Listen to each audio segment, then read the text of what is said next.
रोज के कुछ मुश्किल लगने वाले काम अगर हम स्मार्ट टिप्स एंड हैक्स की हेल्प से अगर पूरे करते हैं तो ये मुश्किल लगने वाले काम भी आसान हो जाते हैं। So hi everyone, welcome back to ये channel useful tips and tricks for home, जहाँ पर आप देखते हो होम एंड किचन रिलेटेड बहुत ही अमेजिंग से टिप्स एंड हैक्स जो आपके लाइफ को बना दे और भी आसान। तो चलिए आज के इस यूजफुल वीडियो को शुरू करते हैं। और आज की पहली टिप है इस जीन्स पैंट को लेकर। जब भी कुछ इस तरीके के जीन्स पैंट हम पहनते हैं तो कुछ पैंट्स ऐसे होते हैं कि कमर में हमें थोड़े से टाइट होने लगते हैं, जो पहनने के बाद बिल्कुल भी कंफर्टेबल नहीं लगते। तो इस सिचुएशन को अवॉइड करने के लिए आप इस्तेमाल कर सकते हो ये बहुत ही बढ़िया जुगाड़। और इसके लिए हमें चाहिए कोई भी एक रबर बैंड। इस रबर बैंड का इस्तेमाल हम इस पैंट की कमर को लूज करने के लिए यूज़ कर सकते हैं। और इसे हमें लगाना है कुछ इस तरीके से इसी जीन्स पैंट के इस बटन के ऊपर, जैसे कि मैंने इस वीडियो में दिखाया है। अब इसी रबर की हेल्प से अब इस बटन को हम टाई कर लेंगे।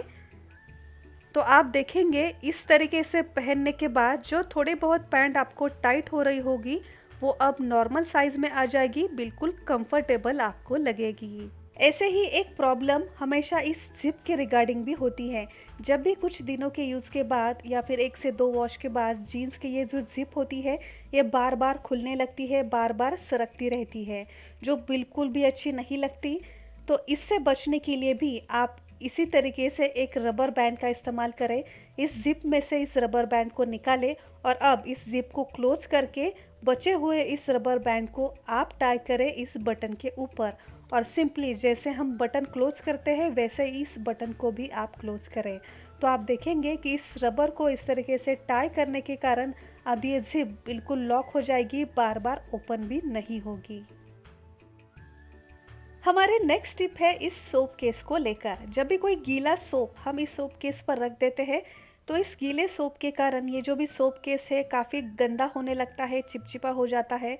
और हमेशा इसी गीले सोप केस में रखने से ये सोप भी बहुत ही जल्दी ख़त्म हो जाता है।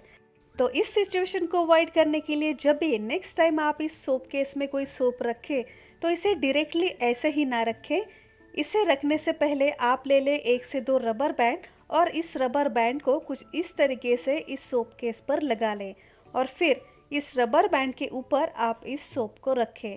ऐसा करने से आप देखोगे कि सोप में जो भी एक्स्ट्रा पानी होगा ये नीचे ड्रेन हो जाएगा, सोप केस में बिल्कुल भी कलेक्ट नहीं होगा और इससे सोप भी हमेशा ड्राई रहेगा, जल्दी ख़त्म भी नहीं होगा।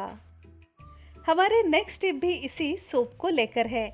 जब भी कोई नया सोप हम पैकेट में से खोलते हैं तो आपने नोटिस किया होगा कि सोप की अपनी एक बहुत ही बढ़िया खुशबू होती है जो सोप के साथ साथ इसके पैकेट पर भी लगी होती है। तो जब भी आप कोई नया पैकेट खोलें तो इस पैकेट को तुरंत फेंके नहीं। 1 से 2 दिनों के लिए इस पैकेट को आप रखें आपके किसी ड्रॉर या फिर आपके वार्डरोब में। इस पैक को रखने से इसकी जो भी खुशबू होगी ये पूरे वार्डरोब में फैल जाएगी और आपका वार्डरोब भी महकने लगेगा। इन सोप के पैकेट्स की तरह ही हमारे घर में कई सारे अगरबत्ती, धूप, सेंटेड ऑयल्स, परफ्यूम्स वगैरह होते हैं। इसके भी पैकेट्स जब खाली हो जाए तो इसे तुरंत फेंकेगा नहीं। इन बॉक्स को भी आप रख सकते हो आपके कई सारे ड्रॉर्स, कबर्ड्स या फिर वार्डरोब में, जो आपके वार्डरोब को महकाने में हेल्प करेंगे। हमारी नेक्स्ट टिप है सॉल्ट को लेकर। कई बार आपने देखा होगा कि सॉल्ट के कंटेनर में रखे हुए स्टील के स्पून हमेशा इस सॉल्ट के कांटेक्ट में आने से बहुत ही जल्दी काले हो जाते हैं। इस पर सॉल्ट का रिएक्शन होने से ये स्पून ख़राब हो जाते हैं और ऐसे स्पून इस्तेमाल करना हमारी हेल्थ के लिए बहुत ही हार्मफुल हो सकता है। इसके लिए सॉल्ट के लिए अगर आप कोई परफेक्ट कंटेनर चूज़ करना चाहते हो तो एक तो आप कोई वुडन या फिर कांच के कंटेनर का ही इस्तेमाल करें और इसमें आप कुछ इस तरीके से वुडन स्पून रख सकते हो जो बिल्कुल भी ख़राब नहीं होता। सॉल्ट के कांटेक्ट में आने से इस पर कोई रिएक्शन नहीं होता। वुडन स्पून, वुडन कंटेनर इस्तेमाल करने से नमक में जो भी मॉइस्चर होता है ये एब्जॉर्ब हो जाता है, इसमें नमी बिल्कुल नहीं आती, काफ़ी दिनों तक ये नमक फ्रेश बना रहता है। हमारे नेक्स्ट टिप है आलू को लेकर। कई आलू ऐसे होते हैं कि जो टेस्ट में काफ़ी मीठे लगने लगते हैं, इसमें स्टार्च की क्वांटिटी भी ज़्यादा होती है।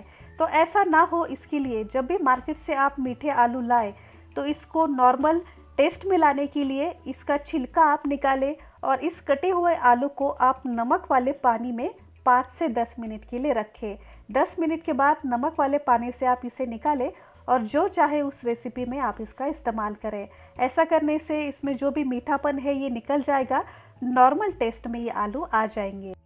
जब भी हम कई सारी चीज़ें तेल में फ्राई कर रहे होते हैं तो इस गरम तेल की छींटें कई बार हमारे हाथों पर उड़ने का डर हमेशा होता है, और ये तेल की छींटें अगर हाथों पर उड़ जाए तो ये बहुत ही पेनफुल होता है। तो ऐसा ना हो और ऐसी सिचुएशन से बचने के लिए जब भी नेक्स्ट टाइम आप कोई चीज़ें फ्राई करने के लिए ले लें तो उससे पहले आप कर ले एक बहुत ही बढ़िया जुगाड़। और इसके लिए हमें चाहिए कोई कोल्ड ड्रिंक या फिर एम्प्टी पानी की बोतल, जिसे कुछ इस तरीके से बीचों बीच हम कट करेंगे। कट करने के बाद इसका जो भी ऊपर का पार्ट है, अब इसके लीड की साइड में से इस स्पून को हम कुछ इस तरीके से डालेंगे और इस बॉटल में हाथ डाल के अब कुछ इस तरीके से कई सारी चीज़ें अब आप ऑयल में अगर फ्राई करोगे तो अब ऑयल की छींटें उड़ने का डर हमें बिल्कुल भी नहीं रहेगा। ऑयल अगर उड़ भी गया तो हमारे हाथों पर ये नहीं आएगा। तो फ्रेंड्स, आई होप कि आज के छोटे से बट उतने ही इम्पोर्टेंट टिप्स एंड हैक्स आपके लिए भी ज़रूर यूज़फुल रहे होंगे। तो इस वीडियो को एक लाइक ज़रूर कीजिए। इसमें से कौन सी टिप आपके लिए नई और यूज़फुल रही हमें कमेंट कर ज़रूर बताएं। आज का ये वीडियो और मेरी ये मेहनत अगर आप तक पहुंची हो तो वीडियो को एक लाइक और ज़्यादा से ज़्यादा शेयर ज़रूर कीजिए।